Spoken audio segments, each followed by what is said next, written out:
Eu espero que você esteja fragmentado na frequência certa, pois aqui quem fala é da Astro Radio Journal e a gente vai falar sobre o universo Shyamalan, um universo que o diretor, M. Night Shyamalan, construiu em cima de Corpo Fechado e Fragmentado. Eu sou o Toshwin e eu acho que a gente já dá pra fechar esse corpo aí.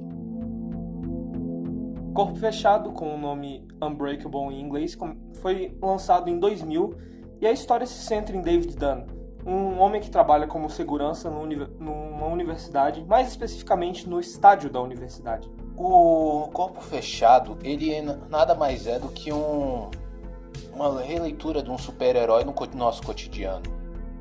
Se centra num homem que é comum, mas também é um super-herói. Um super-herói comum como todos os outros, mas com um poder extraordinário que ele descobre e muda a vida dele. E esse reflexo de um herói bem quebrado, um herói bem ferido pelo seu cotidiano, reflete a cada minuto do filme. Em vários trechos mostra a atuação do Bruce Willis como David, mostra claramente que ele tá assim, tá uma coisa mais lenta, um personagem mais lento, mais carisbaixo, que fala pouco, que tá meio que cansado dessa realidade que a gente vive hoje. Ele é um personagem claramente que representa o desânimo e o cansaço urbano, e muitas pessoas podem se identificar com ele. O fato de podermos nos identificar com um super-herói é muito mais importante do que não podermos nos identificar com esses seres extraordinários que aparecem em outros universos mais caricatos. Esse é mais real. O Shyamalan conseguiu expressar bem, não só no design dos personagens e da atuação dos atores. Ele conseguiu expressar também na filmagem, na edição de cenas, na fotografia que ele fez. Tanto que em vários momentos ela passa uma ideia de algo mais triste, algo mais frio, algo mais desanimado. Em uma das cenas onde o David ele tá olhando o time de futebol americano, não é? Jogar, ele não vê com uma visão de um espectador, ele vê com uma pessoa que não conseguiu realizar o sonho dele. O sonho dele era, no caso, ser jogador de futebol. E a gente logo descobre que ele sofreu um acidente de carro antes do acidente de trem, que o filme trata principalmente. E supostamente isso para o telespectador é o motivo dele parar, dele não conseguir continuar com esse sonho de ser jogador de futebol americano. Essa dinâmica que o Shyamalan usa demais, né? Ele apresenta um elemento no início, você meio que fica, tá, o que isso importa? E depois ele explica, ele até não falando nas falas dos personagens, mas nas ações dele, que aquilo tem um peso emocional. Exatamente, a gente não vê muita exposição, que é um erro cinematográfico grave que muitos diretores por aí comentam, de personagens e pessoas de dentro do filme falando o que está acontecendo. Ele simplesmente mostra e o telespectador consegue interpretar isso de uma forma mais clara. Tanto que na filmagem do Shyamalan, em vários momentos você percebe que é uma imagem ou muito extremamente de cima, ou no extremo baixo do personagem, ou extremamente longe do personagem, para você ver o tão longe e ao mesmo tempo tão perto o personagem tá de você e do meio que ele tá encaixado. Existe uma proximidade do personagem com o telespectador. Além de David Dunn, esquecemos de falar também um outro personagem importantíssimo pro filme, que completa a dicotomia dos dois personagens, do vilão e do herói. No caso é o Elijah Price. O Elijah, ou vulgo Mr. Glass, ele é o contraponto do herói. Pelo menos isso é apresentado no final do filme. No início, ele é como se fosse um guia espiritual. Ele meio que ensina o que o David tinha que ser. Ele se torna um mentor pro David.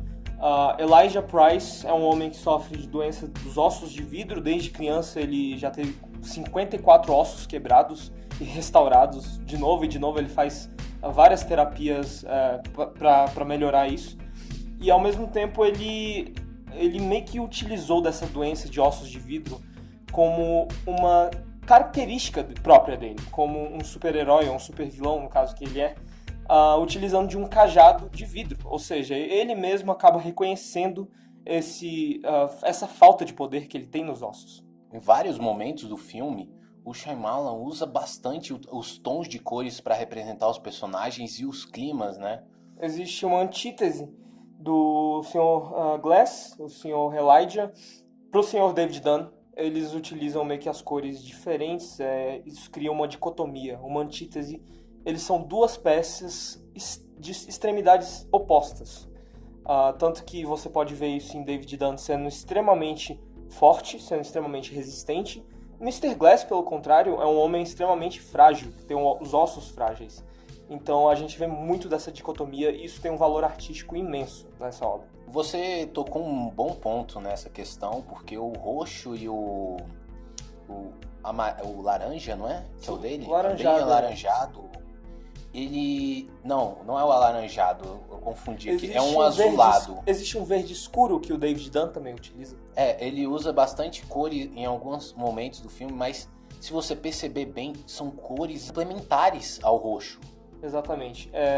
São cores certamente derivadas do roxo. E o roxo, assim como o azul escuro também, que Mr. Glass usa muitas vezes. O filme tem um valor emocional impressionante pelo fato de que muitas vezes o telespectador se encontra emocionado com o David Dunn e as ações boas dele, e ao mesmo tempo como isso implica para a família dele, como o filho dele vê ele, como não um homem ordinário, mas sim uma pessoa extraordinária, realmente um super-herói. Toda essa conexão, assim, ela meio que cria um laço com o Mr. Glass, né?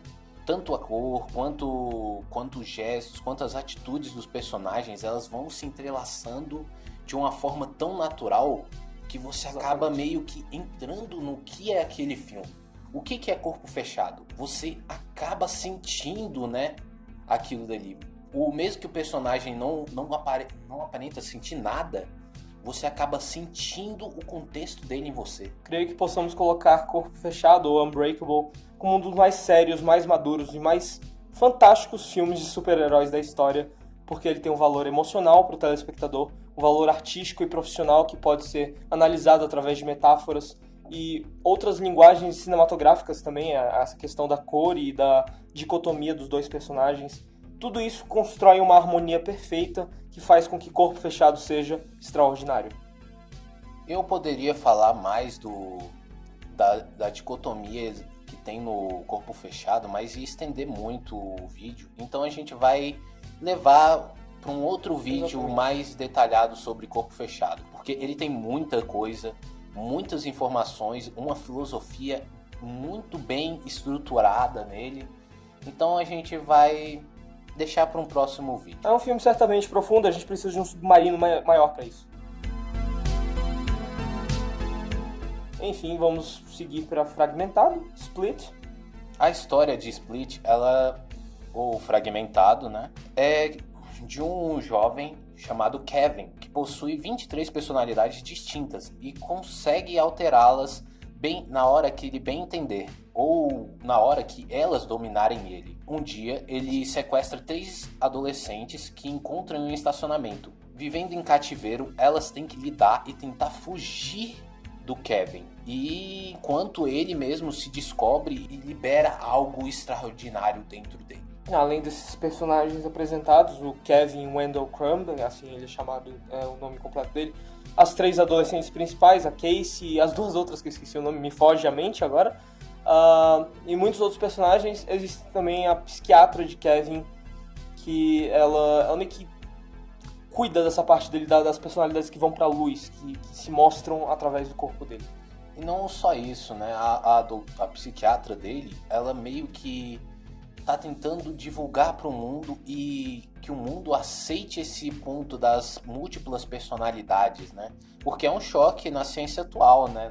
No nosso contexto real. Através de uma convenção de Skype, ela participa de uma conferência acadêmica com vários professores acadêmicos e especialistas na área, indicando uma tese dela sobre o fato de que as personalidades não tomam só a parte psíquica da pessoa, e sim a parte física. Ela pode se manifestar através de fenômenos físicos. Quanto à parte técnica de Fragmentado, a gente pode falar que o posicionamento de câmera e em vários momentos ele lembra muito Corpo Fechado. com a câmera distante, a câmera sobre os personagens, a câmera inferior aos personagens e os objetos à frente dos personagens. Exatamente. Essa questão do ângulo é muito interessante, porque nós vemos uma jogada de ângulo e foco que o M. Night Shyamalan consegue fazer muito bem. Em uma das cenas, em várias cenas, aliás, nas consultas que ele tem com a psiquiatra, a câmera está abaixo dele, meio que demonstrando que nós somos espectadores, vendo a transformação de Kevin Wendell Crumb. E também o fato de ter sempre um objeto ou ter algo à frente dos personagens, algo desfocado, mostra aquilo que está oculto dentro das pessoas, né? Que não pode ser visto, que está atrás de algo, né? Exatamente, ela também causa um certo suspense. Já que o filme é do gênero suspense, ele é muito bem... O M. Night Shyamalan consegue muito bem executar isso. É muito adequado para esse gênero de filme. A ambientação também é algo muito bem utilizado no filme do Fragmentado, né? Porque, se você perceber bem, em vários momentos o ambiente fala o que vai acontecer no filme. Os desenhos da fera, a Cassie separada das meninas no quarto. Exatamente. Enquanto duas estão numa cama, ela tá só em uma, mostra uma divisão de coisas ali. As outras colegas da Casey, né, a personagem principal, acabam não usando tanto aquele lado mais íntimo do cérebro, menos instintivo, mais racional, mais analítico. E, pelo contrário, a Casey representa uma visão analítica ali da situação. Ela tenta utilizar de todos os recursos que ela tem, através das experiências muito desagradáveis da vida dela, para se defender de Kevin Wendell Crumb e suas muitas personalidades. Isso até gera uma tensão na história também, né? Em vários momentos que a Cassie toma a mão, você fica até um pouco apreensivo se ela vai conseguir de fato lidar com aquilo ou resolver a situação, como quando o Kevin estava na personalidade dele, que é uma mulher, e ele estava fazendo um sanduíche, não é? E aquela menina, a Patricia, ela decide dar uma cadeirada nele e fugir. Eu me engano. A Patricia, no caso, é uma das personalidades que o Kevin tá utilizando. Em vários momentos você fica meio, cara, o que a Cassie tá fazendo? O que a Cassie se tá fazendo? Ela não tá fazendo nada. A coisa mais óbvia que ela poderia fazer é se defender, juntar junto às outras e tentar fugir. Mas não. Ela meio que cria uma estratégia ali. Ela já tem um background ali e esse background favorece ela a criar novas estratégias de como lidar com Kevin. E nós temos um trabalho excelente aí de Anya Taylor-Joy, a que faz Cassie Cook. Ela é uma atriz muito bem... ela executa muito bem os papéis dela, e o papel dela em Fragmentado é simplesmente excelente, assim como todo o trabalho do diretor que nós já analisamos em Corpo Fechado, também cria um peso emocional no telespectador nesse filme. Nós vemos que existe um monólogo da Fera, né, do Kevin com a personalidade da Fera. Ele se direciona a Casey como um ser puro, pois ela é um ser machucado, é um ser magoado, que tem um passado de várias cicatrizes. Um passado negro com a família dela, o tio dela que abusa dela desde que ela era uma criança. Isso meio que cria uma certa empatia no telespectador para com a personagem e também para com a Fera. Já falando sobre as personalidades do Kevin, né? Você falou da Fera, eu acho que colocar que as personalidades nada mais são que uma autodefesa que o Kevin teve por causa dos abusos que ele sofria, eu acho que é um contexto mais para trazer o telespectador para a trama. Exatamente. Nós podemos ver através de um easter egg em Unbreakable, né, Corpo Fechado, que existe uma cena em que o David Dunn está nos corredores do estágio universitário e ele meio que sente as pessoas passando por ele. Ele sente uma criança, um garoto que está de mãos dadas com a mãe, e ele consegue ouvir os gritos daquele garoto. Aquele garoto nada mais, nada menos que Kevin Wendell Crumb, né? Que é o personagem que a gente vê retratado pelo James McAvoy. Isso foi tão surpreendente pra mim que eu, até um tempo atrás, eu não sabia Exatamente. desse easter egg, né? Muitas pessoas, muitos telespectadores não sabiam desse detalhe. O Shyamalan, ele foi muito criativo em colocar isso pra poder fazer uma ligação futura com o Fragmentado, não é? Desde 2000, M. Night Shyamalan tem planejado esse universo compartilhado de forma que ninguém sabia até hoje, além dele e a equipe dele. E ele conseguiu meio que juntar os dois filmes muito bem, apesar da barreira de 16 anos entre um e outro. Fragmentado lançou em 2016, esse em 2000. O próximo aí, Glass, né, vai lançar em 2019. Não sabemos se ele estava planejando um terceiro da franquia desde o início, mas ele planejando ou não, é um trabalho genial dele.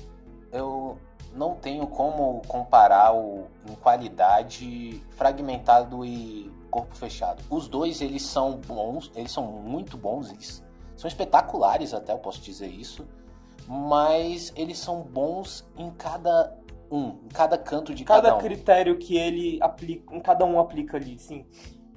E isso, o que mais me agradou no universo Shyamalan, que ele conseguiu fazer dois filmes independentes que basicamente não tinham nada um a ver com o outro, né? Exatamente. Passar um clima bem familiar entre eles. Ele também tenta passar uma sintonia entre o telespectador e os personagens de uma forma muito boa, tanto em um filme quanto em outro. Eu espero que Glass também seja assim, mas eu não duvido nada, é o M. Night Shyamalan.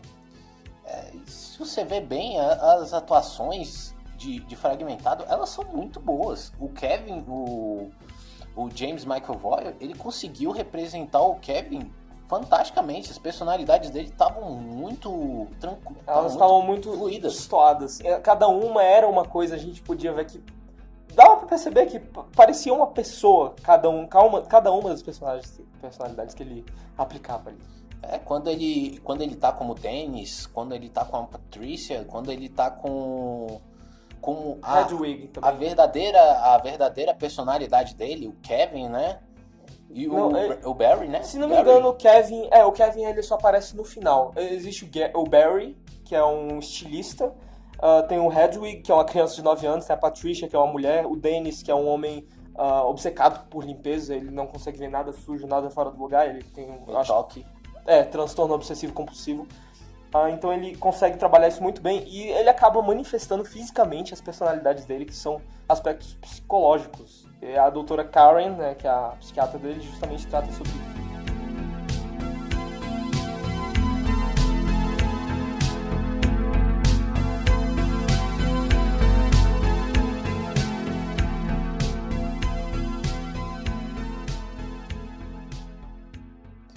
E Glass. Ai, Glass. Vidro. Como traduziram vidro, né? Eles traduziram bem direto. É Glass, vidro, não tem nenhum tipo de versão diferente. Eles lançaram um trailer atualmente. E o que eu posso falar do trailer? Ele tá me passando uma ideia de que o Shyamalan parece que esqueceu o que é Corpo Fechado e Fragmentado. Ele não tem pelo nosso ver, aquele valor artístico mais sublime, aquela coisa mais sutil e mais calma. Ele tem uma coisa bem de ação, várias cenas de ação pelo trailer, dando a entender que pode ser um filme de super-herói genérico, mas eu acredito que não, porque o diretor é brilhante. Na minha ideia, eu acho que ele deve ter posto as imagens mais de ação, né, para poder chamar mais o público, né, para que o público vá, tipo, achando uma coisa e saia encontrando algo bem maior do que era o que ele pensava. Uma jogada de marketing, eu creio que ele pode ter feito isso também por causa da Comic Con, que foi o evento no qual esse trailer foi apresentado. A gente consegue ver aí que existem os três personagens dos dois primeiros filmes, David Dunn, Elijah Price e Kevin Wendell Crumb, em 3 cadeiras sendo analisados por uma psiquiatra, numa espécie de instituição. E aparentemente parece que eles meio que foram capturados, né? Eles foram presos e... Bom, o Glass ele já tinha sido preso no Corpo Fechado. Creio que não, eu creio que eles estejam livres e só estão sendo levados por uma pesquisa, por uma psiquiatra que decididamente já é obcecada com esse tipo de coisa, de pessoas extraordinárias, tanto que ela fala no trailer. E eu acredito que esse filme não se trate... ele completa a trilogia do East Rail 177, né, que é o trem que descarrilhou em Corpo Fechado. Ele completa a trilogia com o número 3 como um número-chave, não a dicotomia que vemos em Corpo Fechado. Porque nós podemos ver que em Corpo Fechado o nome se refere ao David Dunn, em Fragmentado o nome se refere a Kevin Wendell Crumb, e no terceiro o nome é Glass, se referindo a Elijah Price, que eu acredito que vai se centrar nele o filme, e não nos outros dois personagens. Eu creio que vai ter muito flashback, mas eu ainda defendo a teoria que ele foi preso porque... Eles foram presos porque o David, ele tá acorrentado, e o Kevin também. Eles estão, de fato, presos ali na instituição, e aparentemente, se for passar logo depois de Fragmentado o filme, quer dizer que aquela ação toda, eles se encontraram, eles foram presos logo um pouquinho depois daquela cena do Bruce Willis no bar, né? Como David. Pode ser que não também. Eu acho que os filmes estão seguindo a característica cronológica do tempo real. Corpo Fechado foi lançado em 2000, eu creio que se passa no mesmo ano. Fragmentado a mesma coisa, em 2016. Glass vai se passar em 2019, ao meu ver, porque ele vai lançar nesse mesmo ano. Então, quando é assim, é muito menos confuso. Eu acredito que M. Night Shyamalan não esteja querendo criar confusões de linha do tempo, né? Mas essa é apenas a minha opinião. Na minha opinião, esse trabalho, Glass, ele vai ser um resgate na carreira do Bruce Willis, que está pegando papéis muito menores nos filmes, ele está pegando papéis muito ruins, aquele Mercenário, né? Exatamente. De um tempo pra cá, Bruce Willis quase se aposentando, ele não estava muito fazendo filmes muito bons, mas M. Night Shyamalan, então... Glass... A gente tem a esperança que seja o Corpo Fechado 3, né? Ou Fragmentado 2. Enfim, eles chamam a trilogia East Rail 177, assim como trilogia Shyamalan também tem esses dois nomes. Eu torço para que eles foquem muito mesmo na história do Elijah. Que, de fato, mostre que ele foi uma criança meio teve uma infância difícil, as pessoas zoavam dele, as pessoas tiravam sarro dele por causa dos ossos, que ele vivava machucado, né? Não só isso, como foi o tempo dele na prisão, a gente não vê ainda, como foi o tempo dele na prisão entre Corpo Fechado e Glass. Eu acho que vai meio que cuidar um pouco disso também, mais um pouco sua obsessão por quadrinhos, e já que o filme se chama Glass, com certeza vai se centrar nele. Se você perceber bem, parece que no trailer, o Samuel L. Jackson, ele tá como o Elijah, só que o Elijah, ele parece tá meio cansado, ele tá desanimado, ele tá desacreditado, parece, porque ele tá com a cabeça meio que pra baixo e tá cabisbaixa. Um homem mais velho e talvez tenha perdido o sentido, assim como aconteceu com David Dunn, e é meio irônico, porque ele se viu como mentor do David em Corpo Fechado. Eu acredito que ele tenha realmente... Eu acho que ele foi para uma instituição mental no final do Corpo Fechado, fala, não uma prisão. Mas enfim, é o que devemos ver em Glass. Bom, a gente fica por aqui. O vídeo se estendeu muito, mas porque o universo de Shyamalan é muito bom. É um universo rico. Muito agradável. Se vocês estiverem achando conteúdo ok, deixa Fortalece um pouco. Fortalece aí, né? Fortalece, deixa um feedback do que vocês estão achando aí. Os comentários também, caso vocês tenham gostado ou não, o que a gente pode mudar, etc. Qualquer tipo de crítica construtiva é válida. E ficamos por aqui. Nós executamos esse episódio para vocês, especialmente vocês que gostam desse tipo de trabalho mais sério. E pode crer que vai ter muito conteúdo assim, um pouco mais sério, um pouco mais... os universos fictícios mais sutis, né? Menos caricatos e cheios de ação. Então, obrigado aí pela audiência. Muito obrigado. Você está vendo o Astro Radio Journal. Até o próximo episódio.